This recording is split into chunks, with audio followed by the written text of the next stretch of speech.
अस्सलाम वालेकुम गाइस। तो आज हम देख लेंगे अल्कोहल मिसयूज़ एंड डिपेंडेंस वाला टॉपिक। ठीक है, अल्कोहल मिसयूज़ एंड डिपेंडेंस के लिए ना मैं आपको इसकी वजह से दो डिजीज़, मिसयूज़ की अलग डिजीज़ होती है एंड डिपेंडेंस की अलग डिजीज़ होती है। ठीक है, मतलब अल्कोहल मिसयूज़ आप इस सेंस में ले सकते हैं कि if the patient is taking excessive alcohol. ठीक है, और अल्कोहल डिपेंडेंस ये है कि अगर पेशेंट लेता रहे और फिर जब उसको रोक ले, उसको लेना छोड़ दे, तो फिर उसके साथ क्या होगा। ठीक है, सो अल्कोहल मिसयूज़ की वजह से जो आपके पास डिज़ीज़ है दैट इज़ वर्निक्स एनसेफेलोपैथी। ठीक है, वर्निक्स एनसेफेलोपैथी। और जो आपके पास अल्कोहल डिपेंडेंस की वजह से डिज़ीज़ है that is alcohol withdrawal syndrome. ठीक है, सो ये दो चीज़ें आपको पता होनी चाहिए जो आज हम देखेंगे। यानी अल्कोहल मिसयूज़ एंड डिपेंडेंस में अल्कोहल मिसयूज़ के अगर पेशेंट जो है वो उसको बहुत ज़्यादा एक्सेसिव अमाउंट में लेना उसने कर दिया। ठीक है, और उसकी वजह से उसको वर्निक्स एनसेफेलोपैथी हो सकती है। ठीक है, और अगर उसके ऊपर वो डिपेंड करना शुरू कर दे और फिर वो उसको लेना छोड़ दे, मतलब वो इतना डिपेंडेंट हो गया और अगर वो थोड़ी सी भी उसमें कोताही कर दे लेने में, तो फिर उसके साथ जो कंडीशन होगी या जो उसके साथ सिंड्रोम उसमें डेवलप हो सकता है वो अल्कोहल विथड्रॉल सिंड्रोम होगा। ठीक है, अब हमारे पास वर्निक्स एनसेफेलोपैथी में ना बेसिकली पेशेंट प्रेजेंट कर सकता है विद निस्टैग्मस। ठीक है, इसके अलावा पेशेंट में आपको ऑफ्थेल्मोप्लेजिया नज़र आ सकता है।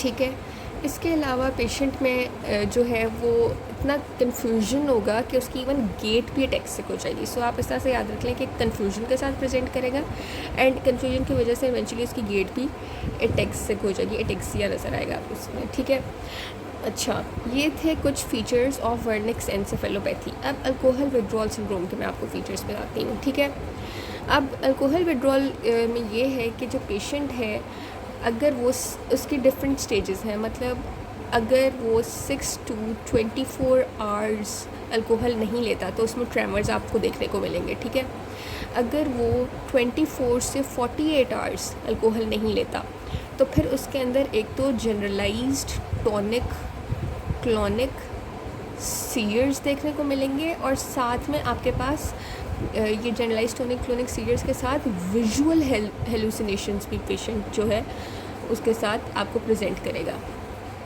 अब विजुअल हेलुसिनेशंस इस तरह से होंगे पेशेंट को कि वो कहेगा कि मुझे जो है वो ज़मीन पे सांप चलते हुए नज़र आ रहे हैं। ठीक है, इस तरह से वो आपके पास प्रेजेंट कर सकता है। ठीक है, अच्छा, अब ये हो गया कि 6 to 24 आवर्स अगर पेशेंट ने अल्कोहल नहीं ली। ठीक है, फिर अगर उसने 24 से 48 आवर्स अल्कोहल नहीं ली।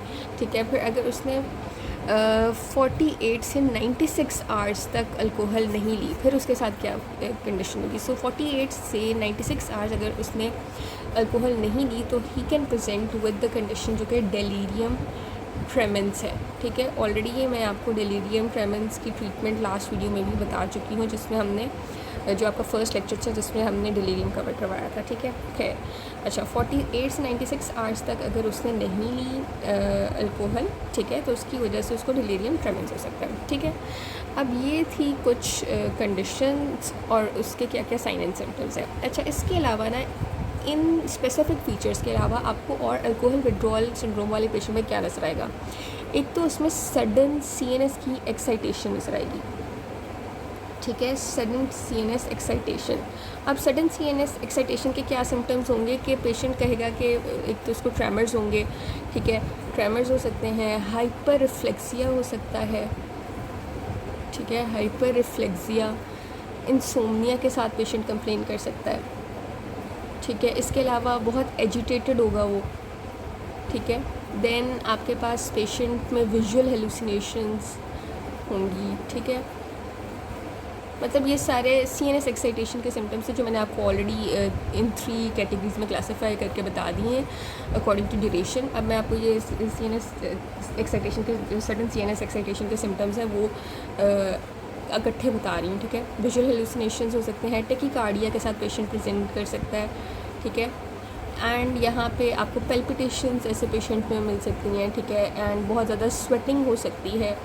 सो बेसिकली ये जो CNS एक्साइटेशन है this causes alcohol withdrawal syndrome, ठीक है। CNS एक्साइटेशन की वजह से आपके पास अल्कोहल विड्रॉल सिंड्रोम देखने को मिलता है आपको, ठीक है, इन पेशेंट्स में। फिर मैंने ड्यूरेशन बता दिया किस किस ड्यूरेशन पे क्या क्या सिम्टम्स आएंगे, ठीक है, अल्कोहल विड्रॉल सिंड्रोम के केस में, ठीक है। अब मैं आपको बताती हूँ कि क्या कॉज ऑफ इलनेस हो सकती है in case of Wernicke's encephalopathy, ठीक है। तो वर्निक्स एंसेफेलोपैथी के केस में जो कॉज है मोस्टली इट इज़, तो कॉज क्या है वर्निक्स एंसेफेलोपैथी के केस में, mostly it is vitamin B12 deficiency, ठीक है। So vitamin B12 deficiency is most likely cause of Wernicke's encephalopathy, ठीक है। अब इसको किस तरह से हम ट्रीट करेंगे वर्निक्स एंसेफेलोपैथी को, ठीक है। तो अब हम इसकी ट्रीटमेंट देख लेते हैं। ट्रीटमेंट में आपको पता है एक तो आपके पास आ जाएगी जनरल ट्रीटमेंट, ठीक है, एंड देन आपके पास आ जाती है स्पेसिफिक ट्रीटमेंट, ठीक है। अब जनरल ट्रीटमेंट सबसे पहले हम देख लेते हैं। जनरल ट्रीटमेंट में आप क्या करते हैं, पेशेंट को एडमिट करेंगे, ठीक है। आप उसको असेस करेंगे यूजिंग CIWA स्केल, ठीक है। एडमिट करने के बाद आपने उसको CIWA स्केल के थ्रू असेस किया, फिर आपने IV लाइन पास की, ठीक है। एडमिट किया, असेस किया बाय CIWA स्केल, फिर IV लाइन पास की, फिर आपने उसके वाइटल्स मॉनिटर कर लिए, ठीक है। देन आपने इनपुट आउटपुट चार्टिंग कर ली, ठीक है। इनपुट आउटपुट चार्टिंग करने के बाद आपने उसको स्ट्रॉन्गली काउंसल करना है कि वो किस तरह से अल्कोहल को क्विट करे, मतलब अल्कोहल लेना छोड़ दे, उसके लिए आपने उसको काउंसल करना है, ठीक है। देन आपने उसको इलेक्ट्रोलाइट्स उसके और एसिड बेस एबनॉर्मेलिटीज़ को करेक्ट करना है, ठीक है। एसिड बेस एबनॉर्मेलिटीज़ और इलेक्ट्रोलाइट्स को करेक्ट करना है, ठीक है। फिर स्पेसिफिक ट्रीटमेंट में आपके पास क्या है कि आपने हाई डोज पार एंट्रल थायामीन की, यानी विटामिन B1 की, ठीक है, विटामिन B1, सॉरी मैंने यहाँ पे कॉज में गलती से विटामिन B12 लिखा था, it is vitamin B1 deficiency, ठीक है। विटामिन B1 डेफिशिएंसी की वजह से होता है वर्निक्स एंसेफेलोपैथी, इसलिए आप विटामिन B1 ही देंगे, आप उसको एडमिनिस्टर करेंगे, हाई डोज देंगे पार एंट्रली, ठीक है, पार एंट्रली देंगे high dose, and it is basically thiamine, vitamin B12 thiamine होती है। सो आप पार एंट्रली हाई डोज में विटामिन B1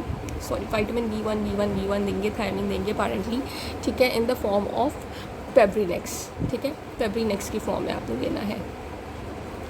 अच्छा, फिर आप बनाना बैग देंगे पेशेंट को। बनाना बैग जो है it is compose of B1, B9 and magnesium, ठीक है। उसके बाद आपने कुछ सप्लीमेंटेशंस भी दे देनी है पेशेंट को, ठीक है। सप्लीमेंटेशंस में आपके पास क्या है कि आपने पेशेंट को देना है कुछ विटामिन्स एंड कुछ मिनरल्स, ठीक है। अब विटामिन्स में आपके पास आ जाएगा विटामिन B12, ठीक है, vitamin C, vitamin B6 and vitamin B9, ठीक है। और मिनरल्स में आपके पास आ जाएगा मैग्नीशियम, इसके अलावा जिंक, फॉस्फोरस एंड कैल्शियम, ठीक है। ये सारे मिनरल्स भी आपने दे देने।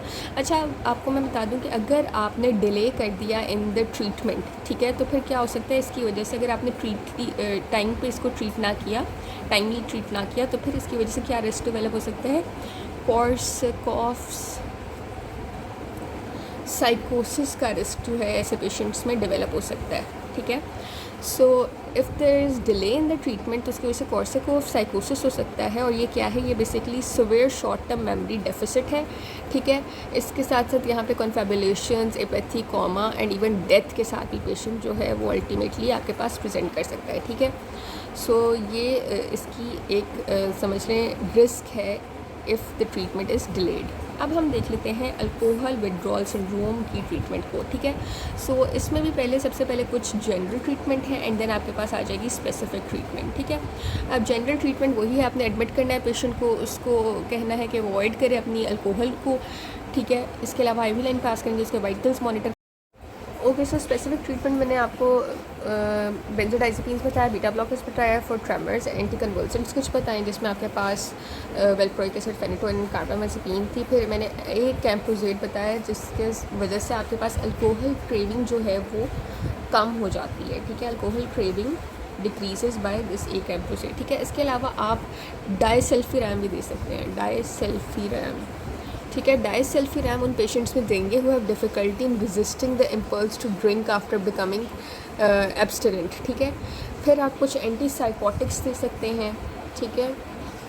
एंटीसाइकोटिक्स में आपके पास क्लोरप्रोमाजीन आ जाएगा, एंड देन आपके पास नैल्ट्रेक्सोन है, ठीक है, ताकि आप रिलैप्स को प्रिवेंट कर सकें, ठीक है, to prevent relapse of this disease, ठीक है, नैल्ट्रेक्सोन देंगे, ठीक है।